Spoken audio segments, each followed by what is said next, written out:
How you doing, guys? Today we are working on a 2014 Ford Focus. The transmission is a little bit hesitating. So what I'm trying to do today is to add some Lucas transmission slip, transmission fix to the transmission.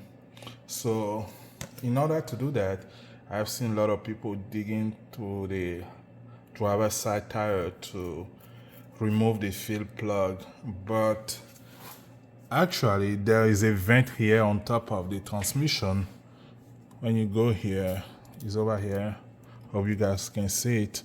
All you need to do is pop the vent, and this is what it looks like. It goes directly into the transmission, and then I just use a funnel, put a funnel in there, and I just fill up the Lucas fluid, and that should do it. Thanks for watching, guys.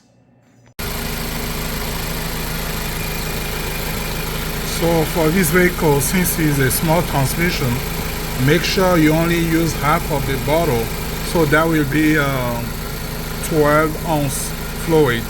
That should be enough for this transmission. Don't try to put too much into it.